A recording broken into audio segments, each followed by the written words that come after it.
Bayangkan ulama-ulama, bahkan yang belum ulama macam saya aja, pelihara jenggot, itu dicukur, dibotakin, ya. Kemudian semua ajaran-ajaran Islam itulah yang dijadikan persoalan untuk ulama ini ditangkap. Bayangkanlah ajaran tauhid, ajaran fikihnya, ajaran-ajaran yang menyangkut wilayah syariah keislaman, yang itu istilahnya baku dalam Quran, dalam hadis, dalam kitab-kitab buku kuning kalau kita istilahkan itu istilah-istilah yang baku. Mohon maaf saya nggak hafal ini, karena saya bukan ulama. Tapi justru ini yang dijadikan sumber tuduhan bahwa mereka adalah masuk dalam jaringan terorisme.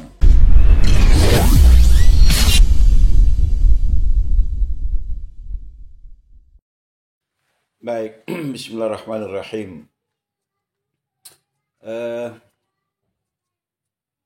Mengomentari kasus-kasus terorisme yang justru semakin marak pasca disahkannya undang-undang tentang pemberantasan tindak pidana terorisme nomor 5 tahun 2018. Saya memiliki pemahaman bahwa ternyata undang-undang ini ditafsirkan berbeda oleh aparat penegak hukum. Misalnya, bahwa penangkapan terhadap orang yang diduga itu kan harus diawali dengan 2 alat bukti yang kuat. Dalam praktek, paling tidak saya mendengar informasi ketentuan ini diabaikan. Hanya dengan dugaan-dugaan, maka penangkapan bisa dilakukan. Kemudian yang kedua, dalam undang-undang ini diatur bahwa mereka yang disangkakan sebagai pelaku tindak pidana teroris sejak mulai penangkapan, penahanan, apalagi dalam proses persidangan, itu wajib didampingi oleh pengacara. Ternyata ini juga tidak berjalan. Kalaupun ada pengacara, ternyata pengacara ini bukan pengacara independen yang dipilih oleh mereka yang dijadikan tersangka. Tetapi pengacara yang justru disiapkan oleh APH yang dalam prakteknya jelas-jelas bukan menegakkan hukum dan keadilan, tapi memuluskan semua tuduhan yang sudah dilakukan oleh APH kepada semua pihak yang dijadikan tersangka. Kemudian, bahwa mereka yang tersangka itu tidak boleh dilarang bertemu dengan keluarganya. Informasi yang saya dapat, bahkan ada yang sejak mulai penangkapan, penahanan, persidangan sampai vonis sudah melewati masa 2 tahun, belum juga diperkenankan untuk bertemu dengan keluarganya. Kemudian ada lagi yang saya dapat informasi, dan ini sebenarnya cukup valid ya. Karena yang tidak percaya dengan informasi ini boleh bersama-sama saya untuk mengkonfirmasi informasi yang saya peroleh ini. Bahwa mereka ini diperlakukan sangat bertentangan dengan undang-undang pemberantasan tindak pidana terorisme. Apa misalnya? Harus menjunjung tinggi prinsip-prinsip hak asasi manusia. Tidak boleh dilecehkan, tidak boleh dihina. Tapi itu justru terjadi. Bayangkan ulama-ulama, bahkan yang belum ulama macam saya aja, pelihara jenggot, itu dicukur, dibotakin, ya. Kemudian semua ajaran-ajaran Islam itulah yang dijadikan persoalan untuk ulama ini ditangkap.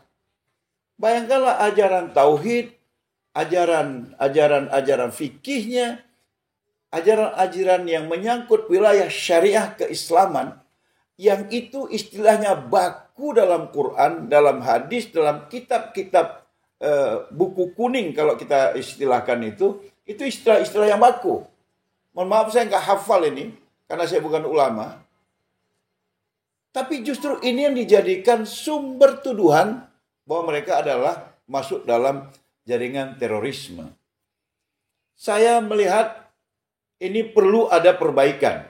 Ya, saya minta kepada Pak Kapolri, ya, yang hari ini dengan kematian Brigadir Joshua berjuang menegakkan hukum, ya. Yang kemarin juga saya minta jangan diabaikan 6 nyawa di kilometer 50 untuk penegakan hukum. Dan Pak Kapolri, tolong. Hari ini sepertinya para ulama diperlakukan lebih rendah dari para koruptor yang jelas-jelas merugikan negara. Dari para mereka yang menyebarkan kejahatan narkotika. Bahkan ini dianggap musuh negara. Saya membaca misalnya ada beberapa ulama, ya, yang justru dia menjadi pengajar di Intelkam, mendapat gaji dari atase kita di luar negeri, kemudian dia mendapat banyak penghargaan, bahkan dia menjadi bagian dari gerakan-gerakan nasionalisme dengan buku-buku yang dikarangnya.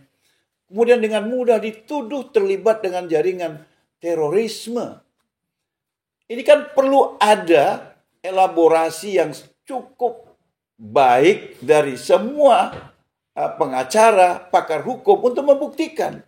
Tidak kemudian dibatasi, hanya boleh didampingi oleh pengacara yang disiapkan oleh APH. Karena kalau ini terus berlangsung, ini justru akan menimbulkan kondisi negatif pada bangsa ini. Ya, ketika Islam yang tidak bisa dibantah bagaimana jasa dan peran mereka untuk mendirikan bangsa ini, membuat bangsa ini aman sampai hari ini, terus diperlakukan seperti ini. Ya mungkin di awal ada semacam fobia, ada ketakutan dan sebagainya. Tapi ingatlah bahwa kebenaran itu akan menemukan jalannya sendiri. Saya ingin jalan kebenaran itu ditemukan lewat penegakan hukum yang hari ini komandonya ada di tangan Pak Kapolri. Yang Kapolri lain belum pernah melakukan seperti apa yang Bapak lakukan hari ini.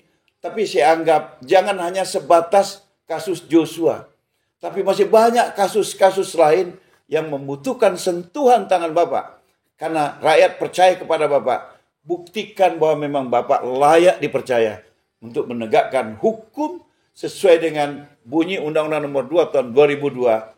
Melayani, melindungi, mengayomi masyarakat, plus menegakkan hukum. Karena itu, terhadap proses-proses hukum yang sedang berjalan, saya minta kepada APH, baik kepolisian, jaksa, maupun hakim, tegakkanlah hukum dengan setegak-tegaknya, dengan seadil-adilnya. Karena kalian menentukan bagaimana nasib penegakan hukum di Republik ini. Kalau penegakan hukum berdasarkan pesanan-pesanan atas skenario yang kalian buat sendiri, yakinlah satu saat kebenaran akan menemukan jalannya sendiri. Saya meminta kepada kita semua untuk memberikan perhatian yang serius terhadap penegakan hukum. Sebab tidak ada demokrasi tanpa penegakan hukum, tidak ada keadilan tanpa penegakan hukum, tidak ada kesejahteraan tanpa penegakan hukum, dan dikhawatirkan persatuan juga akan terancam kalau penegakan hukum ini diabaikan. Mari sama-sama kita memelihara negara kesatuan Republik Indonesia ini dengan penegakan hukum yang seluruh-seluruhnya, yang seadil-adilnya. Semoga Allah menolong kita. Saya Romo HR Muhammad Syafi'i, anggota Komisi 3 Fraksi Partai Gerindra. Assalamualaikum warahmatullahi wabarakatuh.